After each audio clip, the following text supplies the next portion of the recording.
Hello friends, നമുക്കിന്നൊരു cauliflower fry ഉണ്ടാക്കാം കേട്ടോ. കുറച്ച് ദിവസമായി ഫ്രിഡ്ജിൽ കോളിഫ്ലവർ എന്നെ മാടി മാടി വിളിക്കുന്നു. ഞാൻ മൈൻഡ് ചെയ്തില്ല. ഇത് നമുക്ക് അതിൽ ഫ്രൈ ആക്കാം. കോളിഫ്ലവർ നന്നാക്കി എടുക്കാം കേട്ടോ. അത് 2 ദിവസമായിട്ട് ഇരുന്നുകൊണ്ട് മുകളിൽ കുറച്ച് കേടുണ്ട്. അതെല്ലാം ക്ലീനാക്കി നമുക്ക് ചെറിയ കഷ്ണങ്ങളാക്കി മുറിച്ച് എടുക്കാം. പാത്രത്തിലിടാം. അതിന് പുഴുണ്ടാകും, ശ്രദ്ധിക്കണേ, നോക്കി കട്ട് ചെയ്തെടുക്കുക. അതിനുശേഷം അതിൽ കുറച്ച് നേരം വെള്ളത്തിൽ ഒത്തിരി മഞ്ഞൾപ്പൊടിയും കുറച്ച് സുറുക്കി ഒഴിച്ചിട്ട് ഒരു 10-15 മിനിറ്റോളം നമുക്കതിനെ റെസ്റ്റ് ചെയ്യാൻ വെക്കാം. അതിന് ശേഷം അത് വാഷ് ചെയ്താൽ മതി കേട്ടോ. അപ്പോൾ അത് 10 മിനിറ്റ് അങ്ങനെ ഇരിക്കട്ടെ കേട്ടോ. അതിന് ശേഷം നമുക്ക് അതിനുള്ള ബാറ്റർ നമുക്കിവിടെ റെഡിയാക്കാം കേട്ടോ. ബാറ്റർ റെഡിയാക്കിയതിന് ശേഷം നമുക്ക് കുറച്ച് വെള്ളത്തിൽ അത് വേവിക്കാൻ വെക്കാം. ബാറ്ററിന് വേണ്ടി നമുക്കിവിടെ 3 ടീസ്പൂൺ മൈദമാവും, അതിൻ്റെ കറക്റ്റ് അളവിൽ തന്നെ 3 ടീസ്പൂൺ കടലമാവ് എടുത്തിട്ടുണ്ട്. 1 ടീസ്പൂൺ കോൺഫ്ലവർ പൊടിയും 1 ടീസ്പൂൺ അരിപ്പൊടിയും എടുത്തിട്ടുണ്ട് കേട്ടോ. അതിന് കുറച്ച് മുളക് പൊടി, ഒരു കളറിന് വേണ്ടി ഒരു നുള്ളു കായപ്പൊടി ഇട്ടിട്ട് നന്നായിട്ട് മിക്സ് ചെയ്തെടുക്കുക.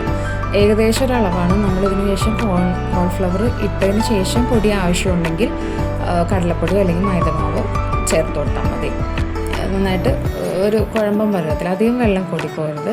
ആ ഒരു പരുവത്തിൽ നമുക്കതിനെ ബാറ്റർ തയ്യാറാക്കിയെടുക്കാം. നന്നായിട്ട് ഇളക്കി, കട്ടയൊന്നും കൂടാതെ നന്നായിട്ട് ഇളക്കി മിക്സ് ചെയ്ത് അവിടെ മാറ്റി വെക്കാം. അതിനുശേഷം നമുക്ക് അടുപ്പത്ത് ഒരു പാത്രം വെച്ചിട്ട് വെള്ളം തിളയ്ക്കുമ്പോൾ അതിൽ കുറച്ച് ഉപ്പും മഞ്ഞൾപ്പൊടിയും ഇട്ടിട്ട് നമുക്ക് കഴുകി ഊറ്റി വെച്ചേക്കുന്ന കോളിഫ്ലവർ അതിലേക്ക് ഇട്ട് കൊടുക്കുക. തിളച്ചതിന് ശേഷം കോളിഫ്ലവർ ഇട്ടാൽ മതി. അധികം വേവേണ്ട. കോളിഫ്ലവർ ഇട്ട് ഒന്ന് വെള്ളം തിളച്ച് കഴിഞ്ഞാൽ നമുക്ക് അതിനെ ഊറ്റി മാറ്റി വയ്ക്കാം. അപ്പോൾ അതിൽ ഉപ്പൊക്കെ പിടിച്ചോളും. അതിനെ ഊറ്റി മാറ്റി വയ്ക്കുക.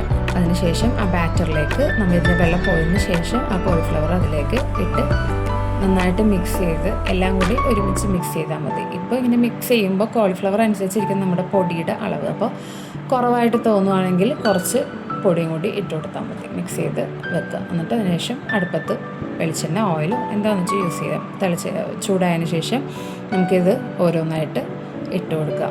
ഇട്ട് 2 സൈഡും ബ്രൗൺ നിറമായി കഴിയുമ്പോൾ നമുക്കതിനെ കോരി മാറ്റാം, സെർവ് ചെയ്യാം. അപ്പോൾ ഇവിടെ ടേസ്റ്റി ആൻഡ് ഈസി ആയിട്ടുള്ള ഒരു കോളിഫ്ലവർ ഫ്രൈ ആണ്. എല്ലാവരും വീട്ടിൽ ട്രൈ ചെയ്ത് നോക്കണേ. നല്ല ടേസ്റ്റ് ഉണ്ട്. ഒരു ഈവനിങ് സ്നാക്കായിട്ട് കഴിക്കാം. അപ്പോൾ വീണ്ടും കാണാം. ബൈ.